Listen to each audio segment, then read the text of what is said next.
আসসালামু আলাইকুম বন্ধুরা, আশা করি সকলে ভালো আছো। আজকে যে টপিকটি নিয়ে তোমাদের সাথে আলোচনা করব সেটা হলো এসএসসি আইসিটি চতুর্থ অধ্যায় ওয়েব ডিজাইন পরিচিতি এবং এইচটিএমএল। এখানে আমরা এইচটিএমএল টেবিল তৈরি এবং টেবিলের বিভিন্ন এলিমেন্ট সমূহ ব্যাখ্যা করব। তো শুরু করা যাক। তোমরা বাম সাইডে একটা টেবিল দেখতে পাচ্ছ এবং এই টেবিলের তৈরি করার জন্য এইচটিএমএল এর কি কি এলিমেন্ট লাগে সেটা তোমাদের ডান পাশে হালকা বর্ণনা দেওয়া হলো। এর পরবর্তীতে আমরা প্রত্যেকটা কোড বাই কোড আমরা এই কোডের ব্যাখ্যা দেব। আমরা ওয়েব পেজ বা ওয়েবসাইটে তথ্য টেবিল আকারে উপস্থাপনের মাধ্যমে ব্যবহারকারীদের জন্য বিষয়বস্তু আরো সহজবোধ্য এবং সুশৃঙ্খল করা যায়। ওয়েবসাইটে টেবিল তৈরি করার জন্য এইচটিএমএল ট্যাগ ব্যবহার করা হয়। টেবিলের বিভিন্ন এলিমেন্ট সমূহের মধ্যে গুরুত্বপূর্ণ উপাদান হলো টেবিল এলিমেন্ট, যাকে টেবিল ট্যাগ দ্বারা প্রকাশ করা হয়ে থাকে। এটি পুরো টেবিলের জন্য একটি কন্টেনার হিসাবে কাজ করে। মানে এখান থেকে এই ট্যাগ দ্বারার মাধ্যমে আমাদের পুরো টেবিলটা শুরু হয়। এর ভিতরে আমরা টেবিলের যত অংশ থাকে, রো কলাম থেকে শুরু করে হেডার এবং যা যা থাকে সব এর ভিতরেই হবে। যেমন কোন একটা কন্টেনারের ভিতরে অনেক মাল থাকতে পারে, অনেক প্রয়োজনীয় জিনিসপত্র থাকতে পারে, কিন্তু সেই কন্টেনারটা সম্পূর্ণতা বহন করে। ঠিক এই ট্যাগের মাধ্যমে, টেবিল ট্যাগের মাধ্যমে আমার টেবিলে যা যা এলিমেন্ট থাকে সব এর ভিতরে থাকে। তারপর আসা যাক টেবিল ড্র, যাকে আমাদের টি আর ট্যাগ দ্বারা প্রকাশ করা হয়ে থাকে। এখানে টেবিলের প্রতিটি সারি র তৈরির জন্য ব্যবহার করা হয়ে থাকে। মানে র তৈরি করার জন্য আমার টি আর ট্যাগটি ব্যবহার করা হয়ে থাকে। এরপর আসি আমরা টেবিল হেডার, যাকে আমরা টিএইচ ট্যাগ দ্বারা প্রকাশ করা হয়ে থাকে। প্রতিটি কলামের শিরোনাম হেডার হিসাবে কাজ করে। এটি সাধারণত বোল্ড বা কেন্দ্রীভূত থাকে। মানে যে কোনো টেবিলে যদি কোনো হেডার যদি আমরা ইউজ করতে থাকি, সেক্ষেত্রে ধরো হেডার সাধারণত student ID, name, subject, grade এগুলো টেবিল হেডার হিসাবে কাজ করে। এগুলো সাধারণত বোল্ড হিসাবে আসে। টেবিল ডাটা, যাকে টিডি ট্যাগ দ্বারা প্রকাশ করা হয়ে থাকে, মূল তথ্য বা উপাত্ত প্রদর্শনের জন্য ব্যবহার করা হয়। এটি প্রতিটি সেলের জন্য আলাদা আলাদা উপাত্ত সংরক্ষণ করে।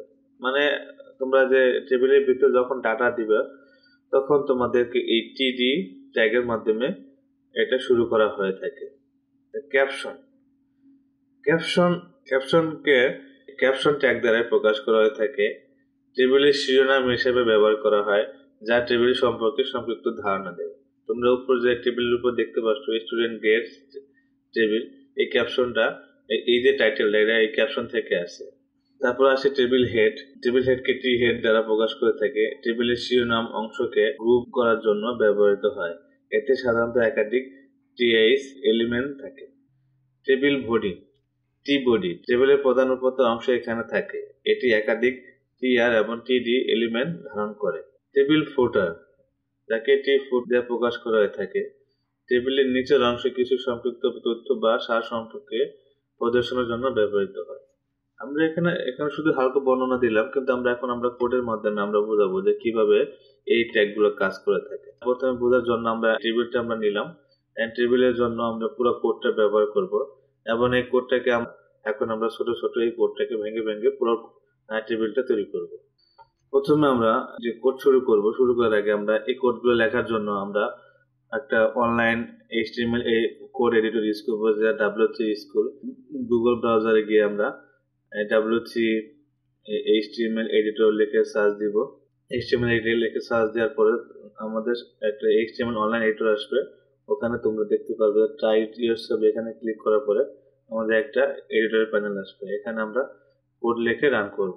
ঠিক আছে, তো প্রথমে আমরা কি করব, প্রথমে আমরা নিয়ে আসলাম। এখন আমরা টেবিল বর্ডার 1 দিয়ে শুরু করব। ভিতরে কিছু এখনো কিছু লেখে না, এবং টেবিল বর্ডার হ্যাশ দিয়ে এখানে শেষ করে দেব। এখন আমরা যেহেতু এখানে আমরা টেবিলের ভিতর কিছু নেই, যখন আমরা এখানে রান করব, কিন্তু আমরা কিছু দেখতে পারবো না, শুধু খালি একটা ডট দেখতে পাবো, আর কিছু দেখতে পারবো না, কারণ আমরা এখনো কোডের ভিতরে টেবিলের ভিতরে আমরা এখনো কিছু লিখি নাই। তার পরবর্তীতে আমরা আসি টেবিলের শিরোনাম দিব। টেবিলের শিরোনামকে আমরা আগে কি দ্বারা প্রকাশ করছিলাম সেটা আমরা আগে বলেছিলাম, সেটা হলো ক্যাপশন। ক্যাপশনের ভিতরে কি থাকবে, মানে টেবিলের শিরোনামে স্কোয়ার দিয়ে দেখা দিচ্ছি আমরা, এটাকে আমরা টেবিল শিরোনাম হিসেবে নেব। এটা আমরা এখন রান করার চেষ্টা করব। তো এখন যদি আমরা রান করি, তো তোমরা দেখতে পাচ্ছ স্টুডেন্ট ক্লাস গ্রেসটা সেটা এখন রান হচ্ছে এবং আমাদের আউটপুটে স্টুডেন্ট গ্রেস টেবিল এটা দেখাচ্ছে, কিন্তু সেটা এখনো ঠিকমতো সিকোয়েন্স হিসেবে আসে নাই, কারণ আমরা টেবিলের কোনো রো এবং কলাম দেই নাই, সেজন্য এটা এখনো ঠিকমতো সিকোয়েন্স হিসেবে আসে নাই। এর পরবর্তীতে যখন আমরা আর কোড লিখবো তখন সেটা ঠিক হয়ে আসবে। এর পরবর্তীতে আমরা এখন টেবিল হেডার ইউজ করে এবং টেবিল হেডারের ভিতরে আমরা কি কি আছে সেটা আমরা লিখবো। প্রথমে আমরা তোমরা দেখতে পাচ্ছ যে টি হেডটা এই কারণে বোঝাচ্ছে যে এর ভিতরে আমার হেড গুলা থাকবে। আবার দেখো আমরা ওই টিয়ার দ্বারা আমরা রটা ক্লোজ করে দিলাম এবং টি হেড দ্বারা আমরা পুরো হেডারটা ক্লোজ করে দিলাম। তাহলে এখানে আমার রো হবে কয়টা? মোট 4টা, কারণ স্টুডেন্ট আইডি একটা, নেম 2টা, সাবজেক্ট 3টা এবং গ্রেড 4টা। এটা আমরা লেখার পরে আমরা যখন রান করব, তোমরা ডান সাইডে দেখতে পাচ্ছ যে student ID, name, subject, grade 4টা রো হিসাবে আসছে, হেডার হিসাবে আসছে। এবং তার উপরে তোমরা দেখতে পাচ্ছ যে আমরা আগে ক্যাপশন দিয়েছিলাম স্টুডেন্ট গ্রেড গ্রেস টেবিল, আগে একটু অগোছলা ভাবে ছিল, এখন তো সুন্দরভাবে গোছানো হিসাবে আসছে। এখন যে রান করলাম, এখন আরেকটা জিনিস খেয়াল করে দেখো, এই টেবিল বর্ডার প্রথম আমরা 1 দিয়েছিলাম, তোমরা ওটা তখন বুঝতে পারো না যে টেবিল বর্ডার 1টা মানে কি, কিন্তু যখন আমরা টেবিল বর্ডার যখন 0 করে দিলাম তখন তোমরা দেখতে পারবা যে টেবিলে কোনো বর্ডার থাকবে না। রান করার পর দেখো তোমরা টেবিলে কোনো বর্ডার নাই। আবার যদি তোমরা মনে করো বর্ডার যদি বেশি দেওয়া বড় দিতে, সেক্ষেত্রে বর্ডারের এই সাইজটা বড় হয়ে যাবে। তোমরা যদি 10 দাও সেক্ষেত্রে আরো বড় হয়ে যাবে। সুতরাং টেবিল বর্ডারটা খুব ইম্পর্টেন্ট। আসি আমরা এখন পরবর্তী বিষয়। সেক্ষেত্রে দেখো তোমরা বডি ইউজ করবে। টেবিলের প্রধান উপাত্ত অংশ এখানে থাকে, এটি একাধিক টিআর এবং টিডি এলিমেন্ট ধারণ করে। টিডি হলো টেবিল ডাটা, মূল তথ্য উপাত্ত প্রদর্শনের জন্য ব্যবহার করা হয়। এটি প্রতিটি সেলের জন্য আলাদা আলাদা উপাত্ত সংরক্ষণ করে। আবার টিআর হলো টেবিল র। ঠিক আছে, এখন তোমরা দেখতে পাচ্ছ যে স্কোয়ারের ভিতর দেখতে পাচ্ছ যে আমরা স্টুডেন্ট আইডি 101 হবে, আর নেম হবে জামাল, আর সাবজেক্ট হবে ম্যাথমেটিক্স, গ্রেড 2/A। এই জিনিসটা আমরা কোডে নিয়ে আসবো। ঠিক আছে, তো এখন আমরা কোড লেখার জন্য আমরা একটা কোডের এখানে আসি। আমরা টেবিলে প্রথম বডি হিসাবে যখন আমরা লিখলাম, লেখার পর সাথে সাথে দেখো আমরা student ID 101, name Jamal, subject mathematics এবং গ্রেড A হয়ে আসলো। পরবর্তীতে যাওয়ার পরে আমরা কি দেখতে পাই, 2 নম্বর সারি নিব, রো নিব। স্টুডেন্ট আইডি 102, তারপর name Mita, subject physics, grade B+। ঠিক আছে, এক্ষেত্রে আমরা কি কি ইউজ করছি, সেক্ষেত্রে আমরা প্রথমত টেবিল ডাটা যাকে টিডি দ্বারা প্রকাশ করে থাকে, মূল তথ্য বা উপাত্ত প্রদর্শনের জন্য ব্যবহার হয়। এটি প্রতিটি সেলের জন্য আলাদা আলাদা তথ্য সংরক্ষণ করে। আবার টেবিল র, যেহেতু র হিসাবে আসতেছে, সুতরাং র হিসাবে প্রতিটি টিআর দ্বারা প্রকাশ করে থাকে। টেবিলের প্রতিটি সারি র তৈরি করতে ব্যবহার করে থাকে। এই কোডটা আমরা লিখলাম, লেখার পর আমরা যদি আমরা কোডে দেখি, আমরা মেন কোডে দেখি, সেক্ষেত্রে তোমরা দেখতে পারবা স্টুডেন্ট আইডি 102, নেম মিতা, তারপর সাবজেক্ট ফিজিক্স, গ্রেড B+, এটা আমার টেবিলে শো করছে। সুতরাং এর পরবর্তীতে আমরা আরেকটা রো বাকি আছে, সেক্ষেত্রে আমরা যেমন স্টুডেন্ট আইডি 103, তারপর নেম হলো কামাল, তারপর সাবজেক্ট হলো কেমিস্ট্রি এবং গ্রেড হলো B। সেক্ষেত্রে আমরা কোডটা কিভাবে লিখবো, একইভাবে সেক্ষেত্রে আমরা দেখো এখানে আমরা একইভাবে টেবিল ডাটা ইউজ করছি, যাকে টিডি দ্বারা প্রকাশ করা থাকে। একইভাবে টেবিল র ইউজ করছি, তাকে টিআর দ্বারা প্রকাশ করা হয়ে থাকে। এটাকে যখন আমরা কোডের ভিতরে লিখবো, এটা লেখার পর যখন আমরা রান দিব, তখন তো আরেকটা সারি এসে পড়ছে, যেখানে স্টুডেন্ট আইডি 103, নেম আমার, সাবজেক্ট কেমিস্ট্রি এবং গ্রেড B। টেবিলে যা যা ছিল প্রায় সব এসে গেছে, শুধু আরেকটা অংশ আছে, সেটা হলো লাস্ট যে সারি, সেটা হলো মানে মার্কস করা আছে টোটাল স্টুডেন্ট 3। সেটাকে আমরা কিভাবে কোডে লিখবো, এটাকে বলা হচ্ছে কি টেবিল ফুটারকে সাধারণত ফুট দ্বারা প্রকাশ করা হয়ে থাকে। যেমন টেবিলের নিচের অংশ কিছু সংক্ষিপ্ত তথ্য বা সার সংক্ষেপ প্রদর্শনের জন্য এটি ব্যবহৃত হয়ে থাকে। দেখো একটা জিনিস খেয়াল করে দেখো, সেটা হলো টেবিল ফুটার লেখার পর টিআর মানে একটা সারি হিসেবে থাকবে, মানে আমরা আগে জেনেছি যে মানে টিআর মানে টেবিল র।